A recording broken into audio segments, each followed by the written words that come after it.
country has already completed 3 weeks of the nationwide lockdown. People in the country have so far adhered to the government directive by largely staying inside their homes, barring a few instances. Given the scenario, it is speculated that the extended week of nationwide lockdown is going to be crucial in our fight against the novel coronavirus. Good morning, I'm Sarah Sapsanama, and these are the top stories of the hour.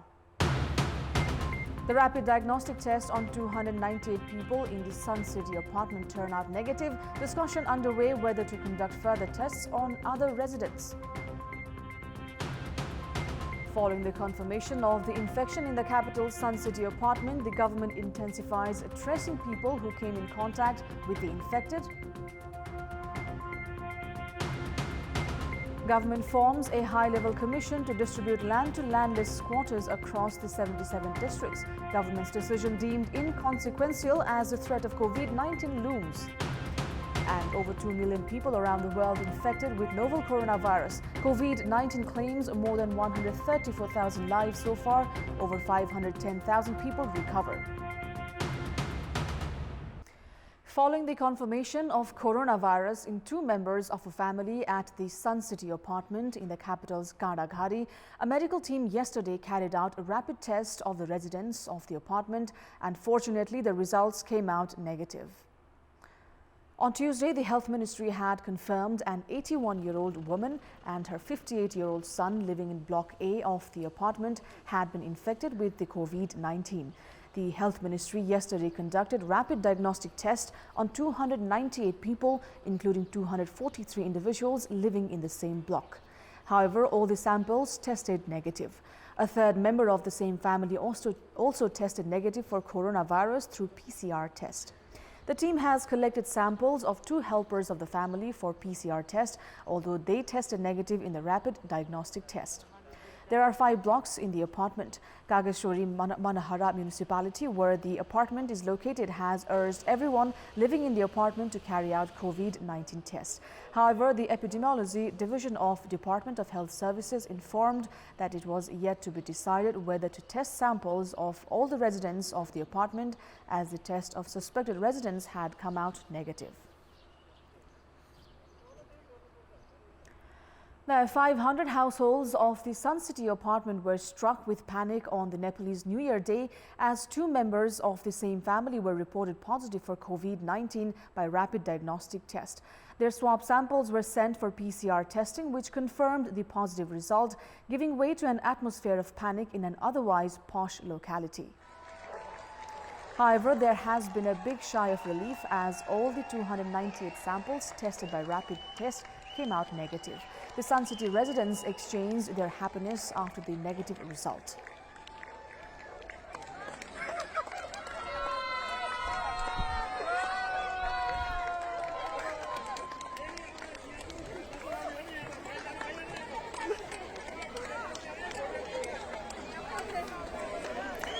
The government has intensified tracing individuals who came in contact with the infected family from the Sun City apartment. The infected individuals have returned from London on 17th of March with transit in Qatar. Police have now begun tracing 153 passengers who were on the same flight. On Tuesday, the Health Ministry confirmed COVID-19 infection on 81-year-old woman and her 58-year-old son living in the Sun City apartment as they had returned from the UK on a flight of Qatar Airways. Police have now begun tracing the whereabouts of all 153 passengers who were on board the same flight. Earlier, 3 passengers had also tested positive who returned to Nepal on another flight of Qatar Airways on the same date of 17th March. Likewise, 1 individual from Dhading who came from UAE on Air Arabia flight on 18th of March and another man from Kailali who came from New Delhi by Vistara Air flight have tested positive and are receiving treatment. However, the government has yet to trace 2 passengers of Air Arabia and 16 on board on the Vistara Air flight. Among the 16 confirmed cases in the country, 8 individuals had come from abroad. In order to prevent an outbreak from those coming from abroad, the government restricted flights from China, Italy, South Korea and Japan on 11th of March. Likewise, the government restricted arrival of passengers from Spain, Germany and France on 14th of March and from Europe, West Asia, Gulf countries, Iran, Turkey and Malaysia on 21st of March. The government stopped issuing on-arrival visas on 14th of March and halted all international flights from 22nd. However, according to a report of Immigration Department, a total of 21,416 passengers from 64 countries entered Nepal through flights during the 8-day period after Nepal halted on-arrival visas. There is no denying the government's priority at this time of a global pandemic is to step up efforts to save the countrymen from the possible outbreak of COVID-19 in Nepal as well.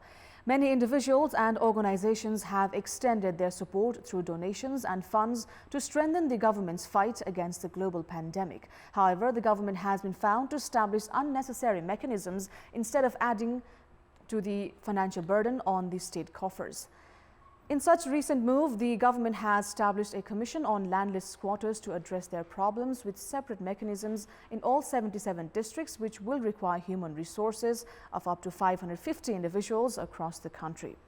In the current scenario, the government is facing financial challenges making up for the losses due to the coronavirus pandemic.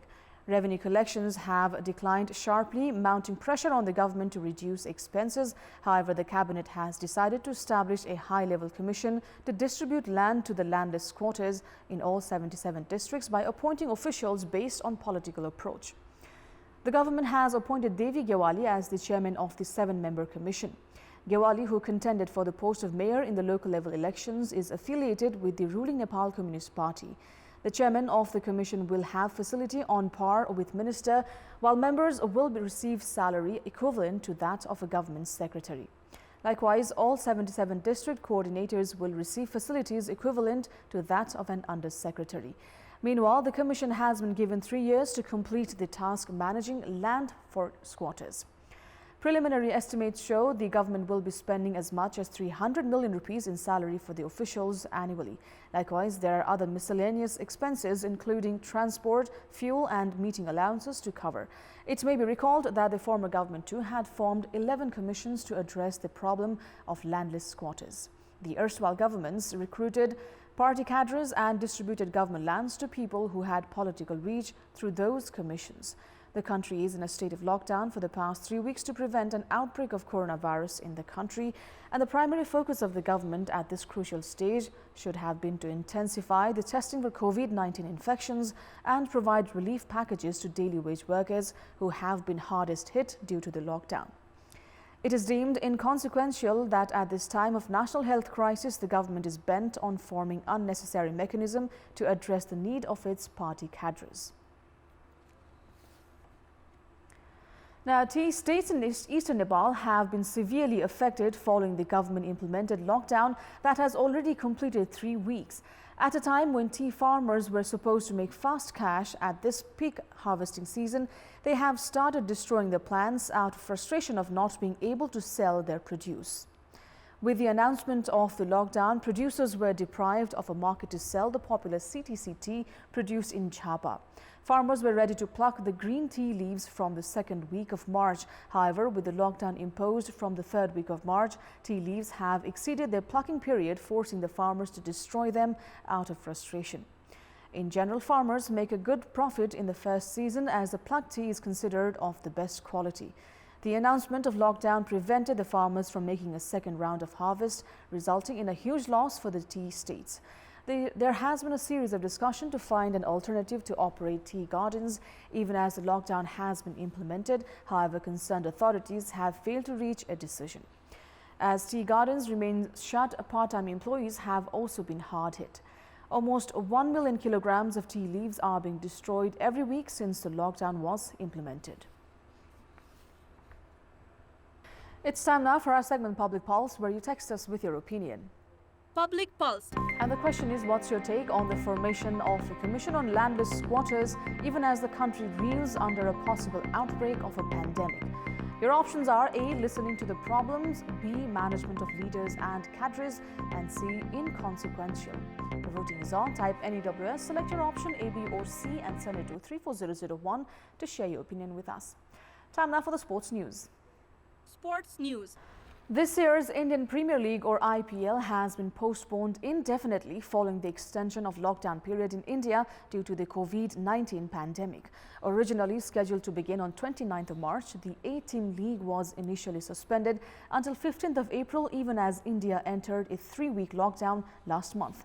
As the Indian government extended the lockdown for until at least 3rd of May, the cricket board officials in India held a teleconference before informing the franchises about a further delay.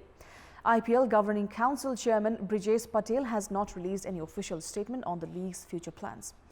Indian Cricket Board President Saurabh Ganguly had earlier acknowledged the difficulty in hosting the tournament amid the lockdown with travel and other restrictions due to the health crisis. Local media speculated on a possible window in September-October before this year's 2020 World Cup in Australia. The uncertainty around this year's edition of the IPL is a big setback, particularly for the 62 cricketers bought for a collective $18.34 million at the Players' Auction in December. And with that, we move on to our special segment, Glorious History.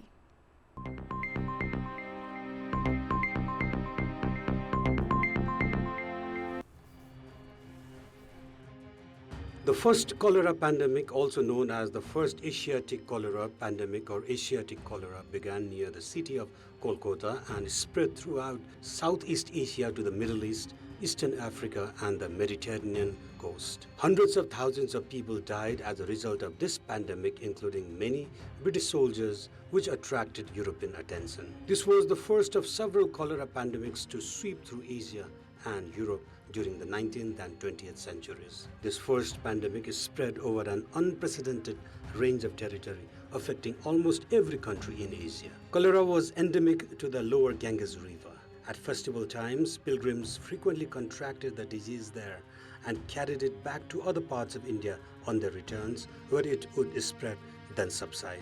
The first cholera pandemic started similarly as an outbreak that was suspected to have begun in 1817 in the town of Jessore, which is in present-day Bangladesh. Some epidemiologists and medical historians have suggested that it is spread globally through a Hindu pilgrimage, the Kumbh festival on the upper Ganges River. The total deaths from the epidemic remain unknown. However, the total number of deaths would have been no more than 1 or 2 million. The Spanish flu, also known as the 1918 flu pandemic, was an unusually deadly influenza pandemic. Lasting from January 1918 to December 1920, it infected 500 million people, about a quarter of the world's population at the time. The Spanish flu pandemic resulted in a higher than expected mortality rate for young adults. The Spanish flu was the first of 2 pandemics caused by the H1N1 influenza virus. The second was the swine flu in 2009. The Spanish flu infected more than 500 million people, about a quarter of the world's population. Estimates as to how many infected people died vary greatly, but the flu is regardless considered to be one of the deadliest pandemics in history. An estimate states that the virus killed between 25 and 39 million people globally. The 2002-2004 outbreak of SARS was an epidemic involving severe acute respiratory syndrome. The outbreak was first identified in Guangdong, China in November 2002.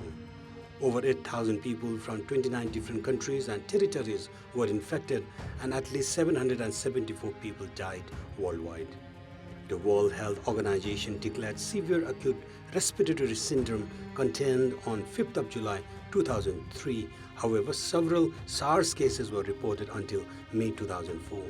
Finally, on 18 May 2004, after no new infections had been reported in a 3-week period, WHO announced China as free of further cases of SARS, but stated that biosafety concerns remain.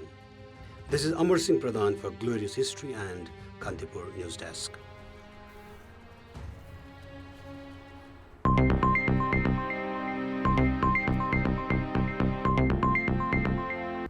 And that's all for the moment. Keep watching Kantipur Television HD for more news and entertainment. Have a good day and stay safe.